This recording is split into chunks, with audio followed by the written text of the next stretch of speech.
जब हम लोग ईशा का प्लान कर रहे थे तब हम थोड़ा डाउट में थे, क्योंकि समर सीज़न है और समर सीज़न के टाइम पर साउथ में वैसे ही बहुत गर्मी रहती है। तो हम लोग को यही लग रहा था कि ऐसा नहीं हो कि गर्मी के कारण हम लोग की पूरी ट्रिप ख़राब हो जाए, हम लोग एंजॉय नहीं कर पाए कुछ। बट कहते हैं ना कि जब अपन कुछ मन से चाहते हो, कुछ दिल से चाहते हो, तो भगवान भी अपना साथ देता है। तो इसी तरीके से कुछ हुआ। मौसम बहुत सुहाना हो गया था। आसमान में काले बादल थे, ठंडी हवाएं चल रही थी। हमारी एनिवर्सरी को स्पेशल बनाने के लिए कुदरत को और क्या ही करना था।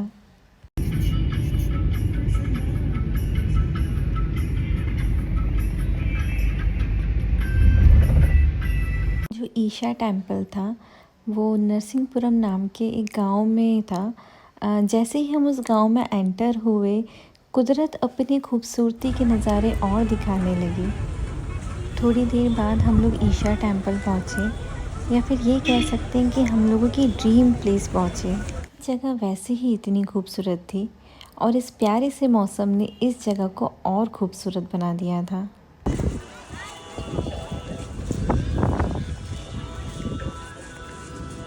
हम लोग जैसे ही वहाँ पे एंटर हुए, वहाँ पर सदगुरु जी की वॉइस में एक शिव स्तुति चल रही थी। वैसे ही उस मौसम के कारण इतना अच्छा लग रहा था, इतनी शांति महसूस हो रही थी।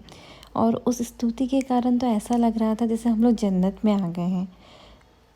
मैं शिव जी से एक अलग ही कनेक्शन फ़ील करती हूँ, और जब मैं उस जगह पे पहुँची तो मैं अंदर से अपने आप इमोशनल हो रही थी। मुझे यकीन नहीं हो रहा था कि मैं उस जगह पे आ गई हूँ जिसके बारे में मैं हमेशा सोचती थी। इस मोमेंट में मैं ठहर गई। इस मोमेंट को मैं वर्ड्स में एक्सप्लेन नहीं कर सकती। अचानक बहुत तेज़ बारिश शुरू हो गई।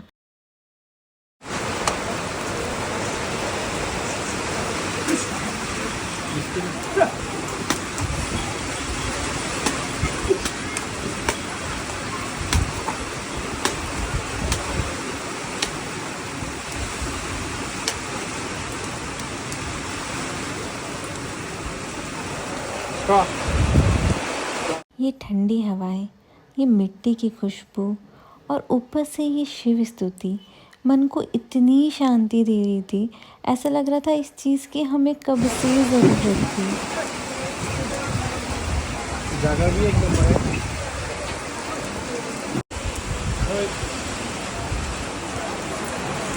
आदि इस साउथ इंडियन लुक में इतना हैंडसम लग रहा था, मतलब मेरा तो मन कर रहा था कि बस नज़र ही उतार लूँ। वो नॉर्मली भी बिल्कुल साउथ इंडियन हीरो टाइप लगता है, और मुझे ना साउथ इंडियन हीरो बहुत पसंद है, शायद इसलिए मुझे आदि इतना पसंद है। हम लोग बारिश रुकने का वेट कर रहे थे और जो आसपास का नेचर था उसको हम फील कर रहे थे। बहुत पीसफुल प्लेस है, मतलब लाइफ में एक बार वहाँ ज़रूर जाना चाहिए। जब हल्की सी बारिश रुकी तो हम फिर आदि योगी के स्टैच्यू की तरफ बढ़े। जो फीलिंग थी, जो ऑरा था, मैं वो सच में वर्ड्स में नहीं बता पाऊँगी कि वो कैसा फ़ील हो रहा था उस वक्त। वो उस जगह पे रहकर महसूस करने वाली चीज़ थी।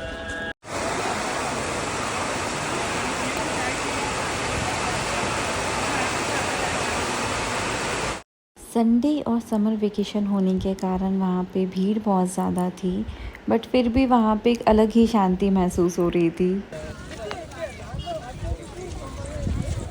हाँ हाँ।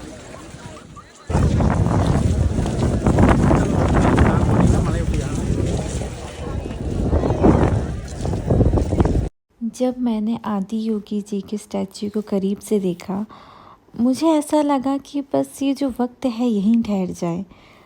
मुझे ऐसा लगा कि बस मैं शिव जी को कंटिन्यू बस देखते ही जाऊँ। और इतना रोने का मन कर रहा था, इतना फूट फूट के रोने का मन कर रहा था। इसलिए नहीं कि मैं परेशान हूँ या दुखी हूँ।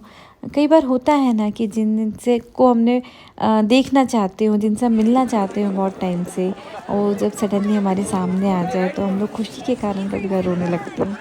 बारिश के कारण स्टैच्यू में भी पानी गिर रहा था, और जब मैं गौर से शिव जी को देख रही थी तो ऐसा लग रहा था कि शिव जी भी मेरे साथ ही रो रहे हो।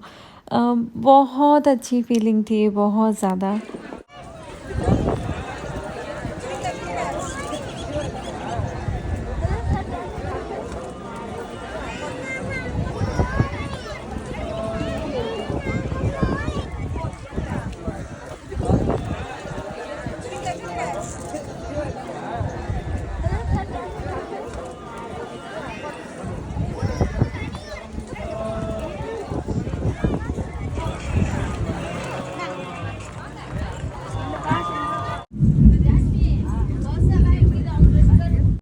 थोड़ी देर पिक्चर्स क्लिक करवाने के बाद हम लोग शांति से एक जगह पे बैठे और उस जगह को फील कर रहे थे। इतनी भीड़ होने के बावजूद भी अगर आपको आपके अंदर की आवाज़ सुनाई दे तो आप समझ सकते हैं कि उस जगह में कितनी पावर होगी।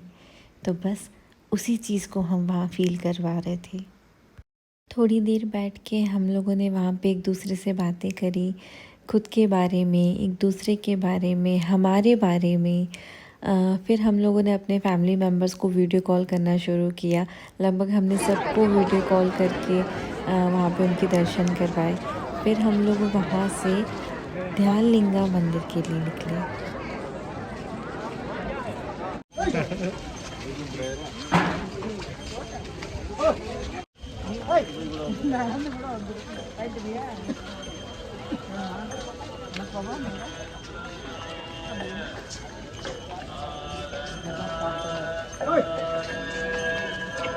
ध्यानलिंगा मंदिर की खासियत है हम वहाँ पे मोबाइल यूज़ नहीं कर सकते और मुझे लगता है सबसे अच्छी चीज़ थी, क्योंकि अगर हम लोग मोबाइल यूज़ करते तो मैक्सिमम सभी लोग वहाँ पे पिक्चर्स ज़्यादा क्लिक करते हैं। तो वहाँ पे एक रूल था कि हम फ़ोन यूज़ नहीं कर सकते। हम लोग को वहाँ पे जाके दर्शन करना है और वहाँ पे कम से कम 10 मिनट ध्यान करना ज़रूरी होता है। ध्यानलिंगा टेम्पल में ईशा फाउंडेशंस के ही सारे वॉलंटियर्स रहते हैं जो सब कुछ मैनेज करते हैं वहाँ पर। जैसे कि ध्यानलिंगा में मैंने आपको बताया था कि आपको वहाँ पे सिर्फ दर्शन नहीं करने होते हैं, वहाँ पे बैठ के आपको ध्यान भी करना होता है, जो चीज़ मुझे बहुत अच्छी लगी। क्योंकि यूजुअली मंदिर में ये होता है कि अगर भीड़ बहुत ज़्यादा है तो आपको प्रॉपर्ली दर्शन भी नहीं करने दिया जाता और आपको वहाँ से हटा दिया जाता है। बट वहाँ पे ये है कि अगर आप वहाँ आए हैं तो आपको वहाँ पे 10 मिनट बैठ के ध्यान करना ही है। ये भैरवी देवी मंदिर है। यहाँ पे एक बहुत प्यारी चीज़ हुई थी हम लोग के साथ। हम लोग के हाथ में प्रसाद था। वहाँ पे जो वॉलंटियर्स थे वो यूजुअली किसी से बात नहीं कर रहे थे, बट पता नहीं क्यों उन लोग को हमको देख के ऐसा लगा कि शायद आज कुछ स्पेशल है हम लोगों का। तो उसमें से एक वॉलंटियर हमारे पास आए। इतनी लंबी लाइन लगी थी बट उनने हमसे कहा कि हम लाइन में न लगकर अलग से जाएं, और अलग से उन्होंने हमारी देवी जी के सामने पूजा करवाई। अलग से उन्होंने हमें प्रसाद दिया। पता नहीं कैसे कहते हैं ना कि भगवान भी आपसे कनेक्शन फील करते हैं, तो मुझे लगता है ये भगवान का ही एक इंडिकेशन था उनको। जो लोग मेडिटेशन योगा वर्ड को समझते हैं, प्रॉपर वे में समझते हैं, वो उस जगह को ज़रूर फील कर पाएंगे। और सच में सबको वहाँ पे लाइफ में ज़रूर जाना चाहिए एक न एक बार। आदि और हमने तो प्लान भी किया है कि हम लोग फिर से कभी ना कभी ज़रूर जाएंगे, और इस बार हम लोग ईशा फाउंडेशन में ही स्टे करने के लिए जाएंगे स्पेशली। हम यहाँ से बहुत प्यारी यादें लेकर जा रहे हैं जो शायद हमारे दिल में हमेशा बसी रहेंगी। जितनी ही प्यारी हमारी डेस्टिनेशन थी उतनी ही प्यारी हमारी जर्नी थी। आदि की एक और चीज़ बहुत प्यारी है, वो जब भी जिस भी व्यक्ति से मिलता है वो उससे बहुत फैमिलियर हो जाता है। मतलब सामने वाले व्यक्ति को लगेगा ही नहीं कि वो आदि से फर्स्ट टाइम मिल रहा है। जैसे कि वो जो हमारे ड्राइवर भैया थे उनसे वो तमिल में बात करने की कोशिश कर रहा था आदि। जो ड्राइवर भैया थे वो भी आदि से बहुत फैमिलियर हो गए थे। ನಾನು ಒಂದು ಪ್ರೇಮಸ್ತು ನಾನು ದಟ್ ಇಸ್ ತಮಿಳ್ और तेलुगु